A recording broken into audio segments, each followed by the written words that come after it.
for a showdown over this tariff. Okay, now the tariff is referred to as the tariff of abominations. Obviously, that's not the name of the tariff that Congress pushed through. Technically, it's the tariff of 1816. The reason why we're talking about it in 1828 is because they continue to raise it. They raised it, it was created in 1816 as part of Henry Clay's American system. Remember that protective tariff?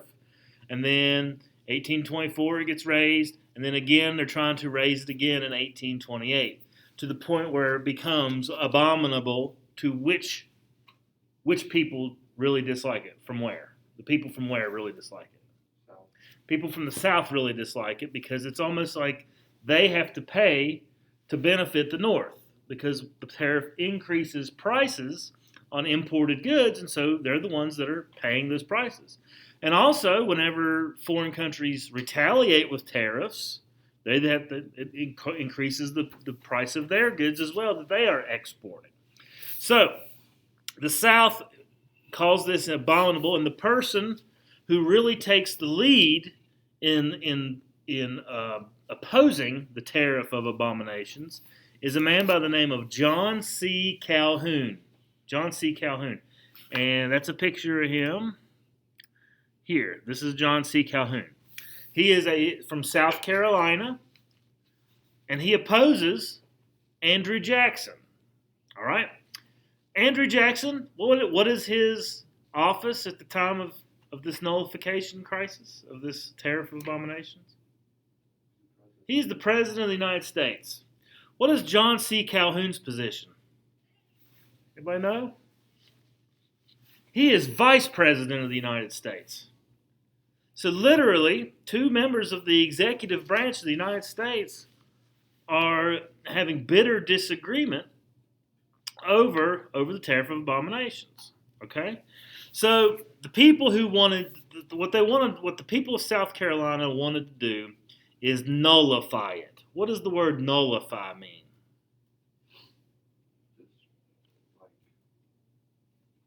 Like, let's say we have a test today and everybody makes a 0%. And I say, I'm going to nullify today's tests. What am I going to do, Cooper? I get rid of it. I just make it void. Does it count? We will not acknowledge that.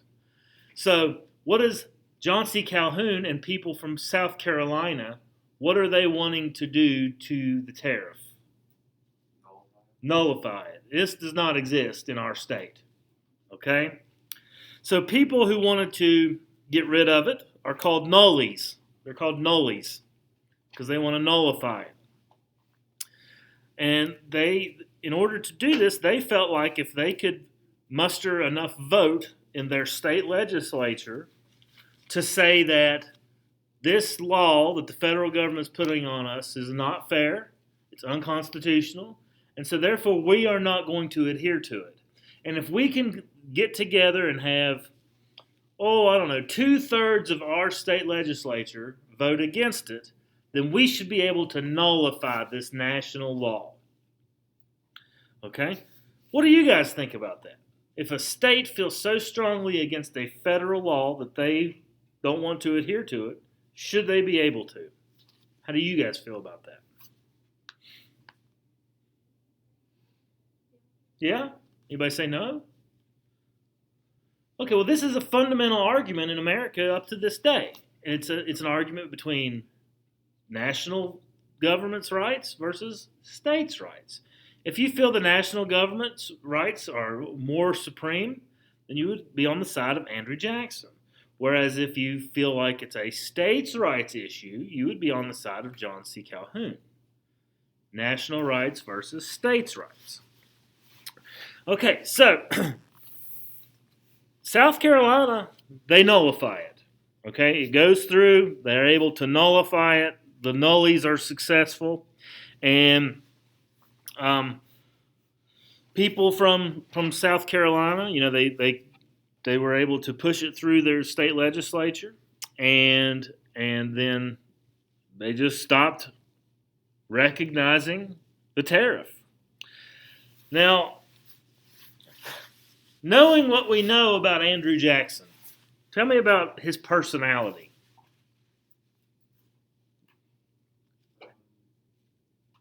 When he's faced with someone who disagrees with him, how about that? See, you got to kind of just roll over and just take it. No. Remember, he's got lead poisoning from what? Yeah, dueling. So when he has a disagreement, he's willing to murder you over it. Okay? And so he's kind of the wrong president to enter into a stare down with. So, he's a pretty cantankerous guy, and he's a diehard supporter of the tariff and national rights. And he's also, what's his history? How did he become famous? Yeah, he's a war hero. His military instincts they took hold. And so he dispatched naval and military reinforcements to South Carolina. He sent the military. And he said, "Oh, yes, you will. Oh, yes, you will acknowledge this tariff." And essentially, at this time in 1828, South Carolina is like threatening to leave the Union, to secede. And they were going to. It's kind of some foreshadowing because actually South Carolina is the first state to secede during the Civil War. But this is the 1820s. And they threatened to secede, that they're going to just leave the nation and dissolve the Union. So the lines were drawn, and a civil war was hanging in the balance over this tariff. So, how come it doesn't happen? How come it doesn't happen? Well, one of the things America is based upon, compromise. And who's the great compromiser? Henry Clay. Enter Henry Clay, the conciliatory Henry Clay of Kentucky. He steps in, and he's no friend to Andrew Jackson by any means, and he had no desire to see his enemy crush South Carolina, as he most certainly could have. So, and Henry Clay's a supporter of the tariff. It's his tariff, but he just doesn't like Andrew Jackson. So, Henry Clay threw in his influence and came up with a compromise bill. And what this compromise bill does is that it's going to reduce the tariff by 10% over 8 years. So a gradual reduction. So that by the year 1842, it's back to a more reasonable protective rate as it was when it was originally created in 1816.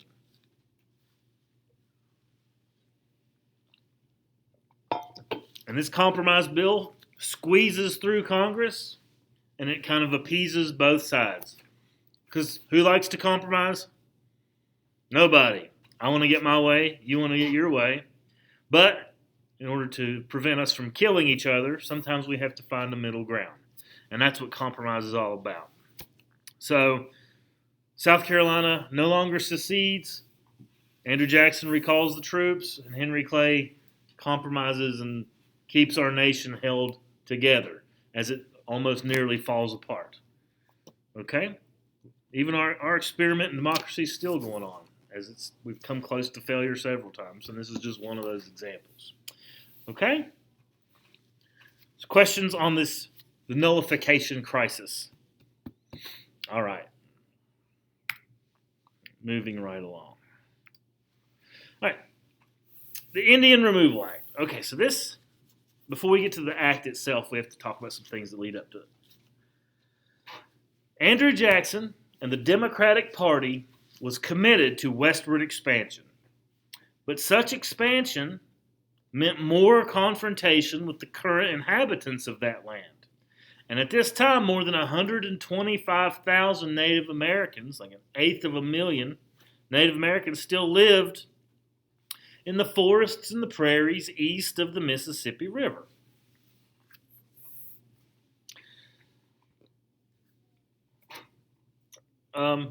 The government in Washington did recognize them as separate Indian tribes, as different nations. That's what they were referred to as different nations, and agreed to acquire from them land by formal treaties, as you saw us do in previous units, where we negotiate with Native Americans to steal their land for trinkets, basically. By the 1820s, 30s, the Indians are becoming more shrewd negotiators. They're getting better at negotiating. But it availed them little, it helped them out very little, when Americans routinely would violate the treaties made. Like, okay, we'll take up to this point of your land, and then before you know it, they're exceeding the boundaries and going into the Indian territory. So,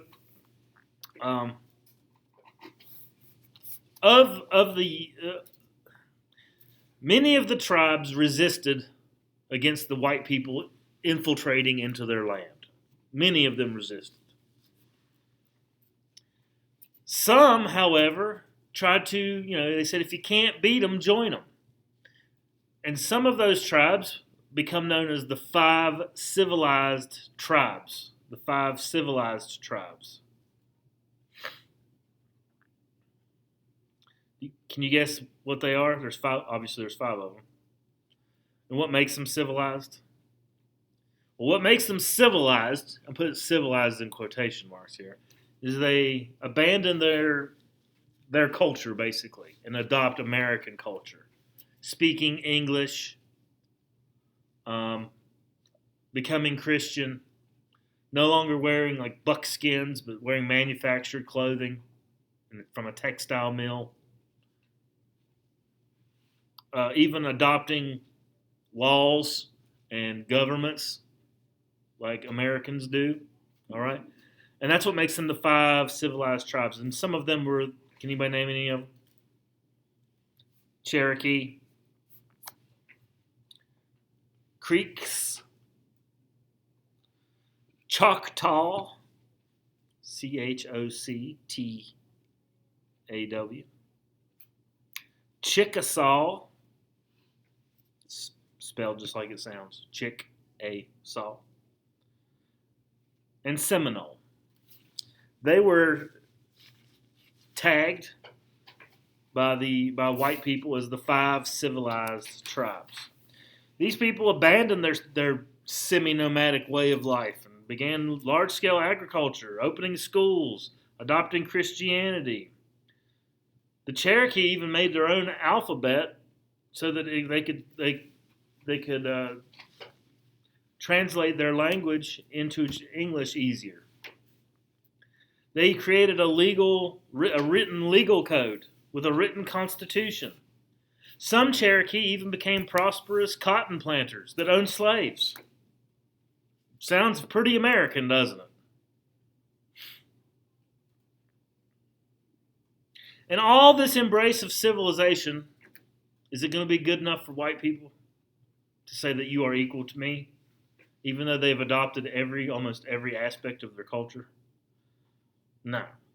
And it becomes very apparent in the state of Georgia. When in 1828, the Georgia legislature declared the Cherokee Tribal Council to be illegal. And the state of Georgia says that we have jurisdiction over Indian affairs and Indian lands. So Georgia basically just says, nice try, but we hate you and we're taking your stuff. So, but the Cherokee are smart. And so they try to use the system to their advantage. So they use the judicial system of the United States and take their case all the way to the Supreme Court. They argue it in America's court system. And it went to the court 3 times. And all 3 times, the Supreme Court said, you know what, Cherokee, you're right. This is a legal document that everyone is bound to adhere to. You are welcome to your lands. And the state of Georgia has no right to take those lands from you. 3 times. President Jackson, however, who clearly wanted to open up those Indian lands to white settlement, refused to recognize the court's decision and would snap at John Marshall's rulings. John Marshall is still Supreme Court Justice, saying things like, he has made his decision as to how to treat these Indians. Now let him enforce it. Does the Supreme Court have any power to enforce? Only the executive branch does. So essentially, he just ignores what the Supreme Court says and uses his executive authority to have those Indians removed. How does Andrew Jackson get along with Native Americans? What's his history with them? He fights them and kills them. Remember when he's rolled throughout the state of Florida, killing Indians, hanging tribal chiefs and leaving their bodies to hang? Not exactly a friend to the Native Americans. Okay? So, Jackson's policy leads to the uprooting of more than 100,000 Indians. And in 1830, Congress passed the Indian Removal Act. The Indian Removal Act. And it does exactly what it sounds like it does.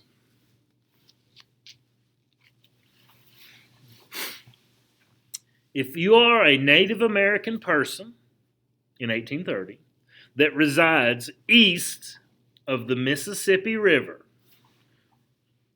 which runs, pretty much like where these red and yellow lines are, okay?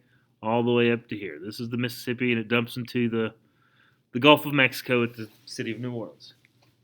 If you are a Native American who resides east of the Mississippi River, you are to be reassigned to live in an area of land west of the Mississippi River. And according to this Indian Removal Act, the land that you will be given, which is now pretty much present-day Oklahoma, as you can see by this map. See here?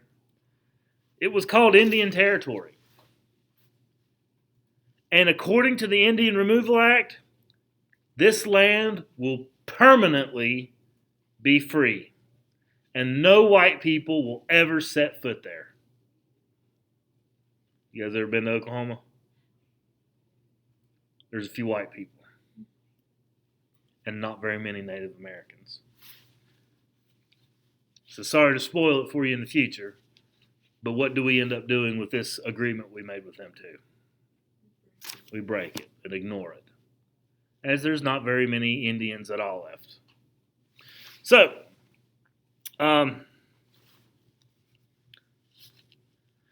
but this, this permanent land here that they are given, it lasts about 15 years. About 15 years they had permanent land, permanent in quotation marks. Okay. Now, all these tribes that are being moved westward, you can see, like the Cherokee and the Creek, they all represent a different color here. But the Seminole are way down here in Florida, okay? And the Seminole live in an area of Florida, it's called the Everglades. You ever heard of the Everglades? Describe for me the geographical layout of the Everglades. Swampy, yeah, it's like gator country, okay? Yeah. Easy to travel around, easy to send a military in there. Did you ever try dragging a cannon through the swamp? It's not going to work, okay? It's not going to work.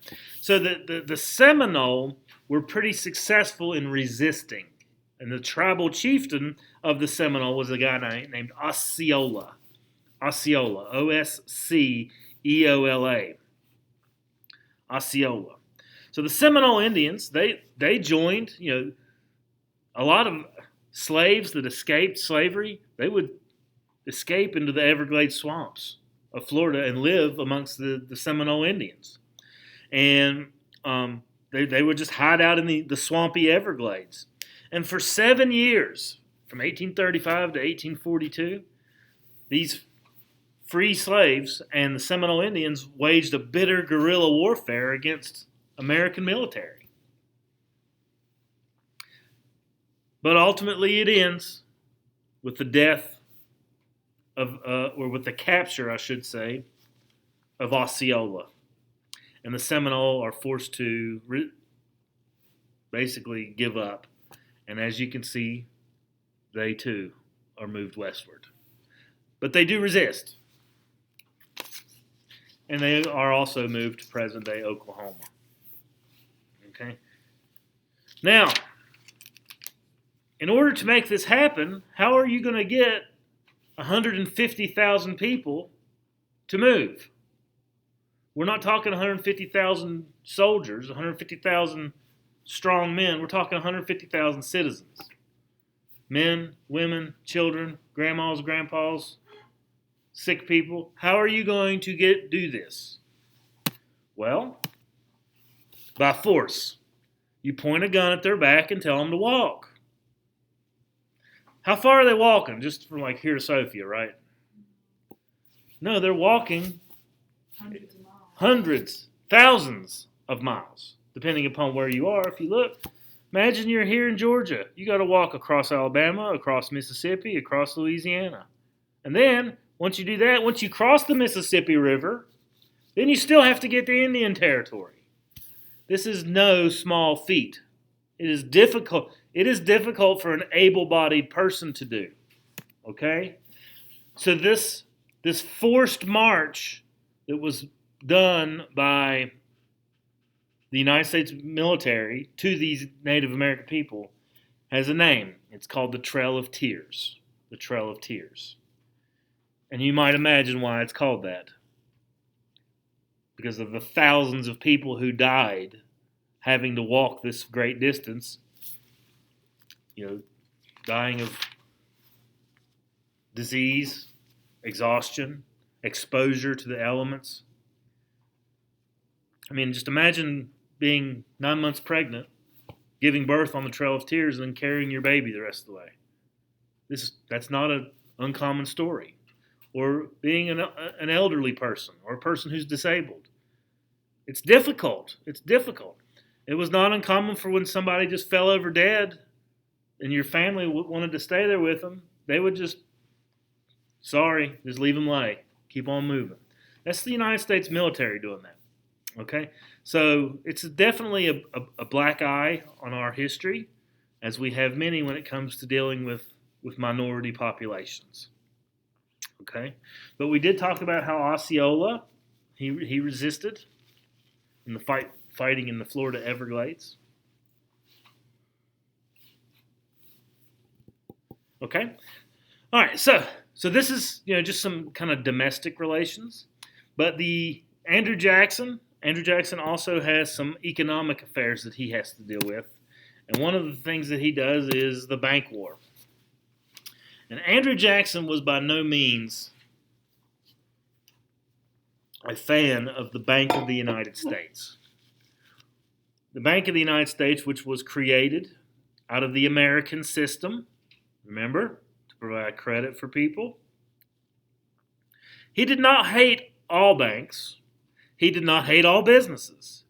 But he was very distrustful of a monopolistic bank and an overly large businesses. He called the Bank of the United States the moneyed monster of the United States. The moneyed monster. So what made this bank such a monster in the eyes of Andrew Jackson?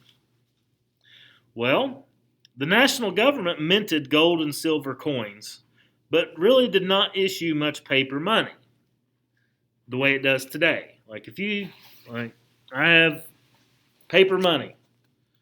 This money is issued by the United States of America, okay, and it's backed by the United States of America, and the United States of America says that it has value.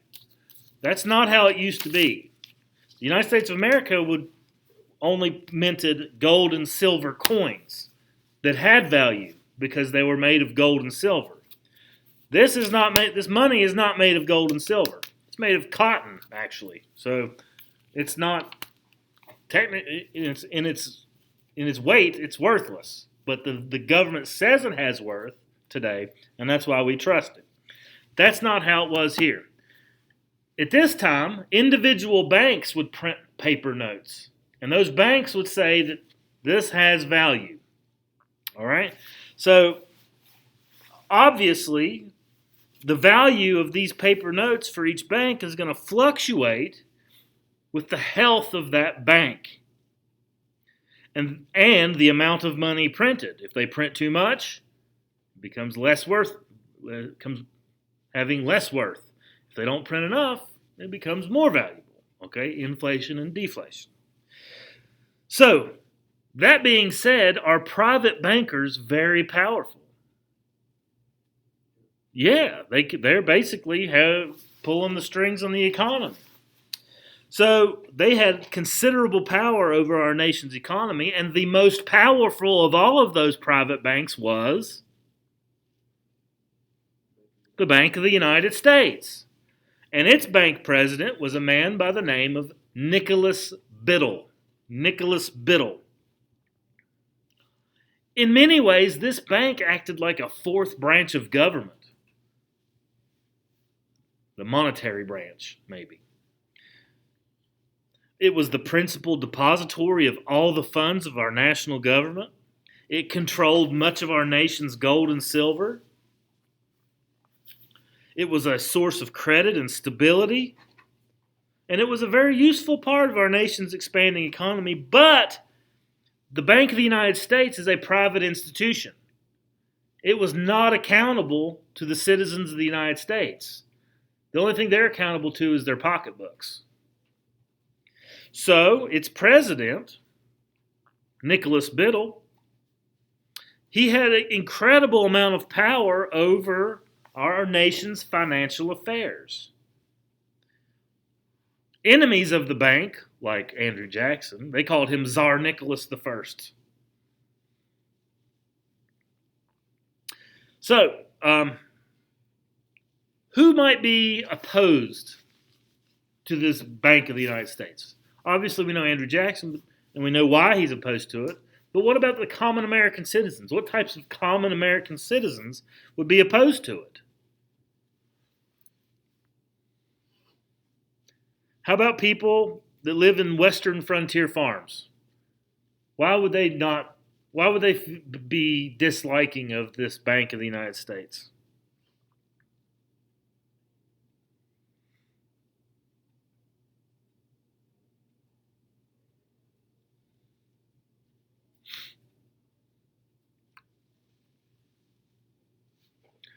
Is it really necessary for them? If you're a western frontier farmer, how are you making your living? You going to the bank every day? You're farming off the land. You're farming off the land, okay? Really, the only thing you need a bank for is just to get a loan to purchase your farm, and after that, you make your payment, and that's it. All right. You could do that at the Bank of the United States, but if you're in the western frontier farmer, you're so far removed from Eastern moneyed interest, it's really of very little interest to you. So a war, not like a real war, but a war erupts in 1832 when Daniel Webster and Henry Clay present Congress with a new Bank of the United States charter. Now, the original charter that was made in 1816 for 20 years was not set to expire for 4 more years. However, 1832 was an election year. And Henry Clay wanted to make the Bank of the United States an election issue, as President Jackson's leading rival for president, because Henry Clay's running for president. So, Henry Clay, he's scheming. This is a political scheme. His plan, was to ram a recharter bill through Congress and send it to the White House, where Andrew Jackson would undoubtedly do what? veto it. And if he vetoes it, who does he upset? Who likes the bank? Wealthy business interests in the East. What if he does? What if he signs it? Who is he alienating? The people where? Out west. And so what Henry Clay is doing here is he's forcing the United States of America to split their vote on Andrew Jackson. Do you see this? You see this? This is a scheme. He's forcing Andrew Jackson to take a side and forcing the American people to split their vote. He hoped it would help him. Okay? He hoped it would help him. So, Clay underestimates Andrew Jackson and his political backing. So, the recharter bill goes through Congress. No problem whatsoever. Congress passes it slick, almost unanimous. And then it goes to Andrew Jackson's desk. What do you think he does? Now, he doesn't like the bank. So what do you think he does? Immediately, not 1 minute is it on his desk. Veto. Boom. Done. He says this is a monopoly. He says this bank is unconstitutional and it's unfair. He said that this bank is harmful to the United States, that Nicholas Biddle has too much power, and I'm not voting for it. I will veto it every time it comes through. It's kind of strange, the guy that hates banks so much, they put him on a $20 bill. But they did. So,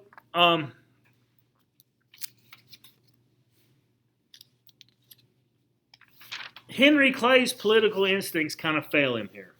Because ultimately, the Bank of the United States and Nicholas Biddle is really out to benefit the elite wealthy interests.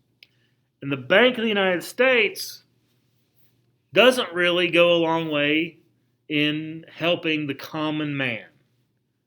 Well, at this time, we're seeing an increase in democracy in America. You no longer even had to be a landowner to vote. If you were white and a man, and I think 21 years of age, you could vote at this time. Were there more just general, plain old regular folk, or were there more wealthy people in the United States? Just regular folk. And so Henry Clay's scheme backfires because Andrew Jackson's argument made perfect sense to them.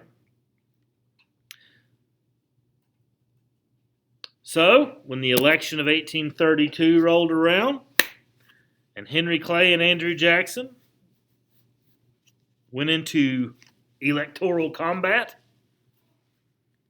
Andrew Jackson wins handily. Andrew Jackson wins handily.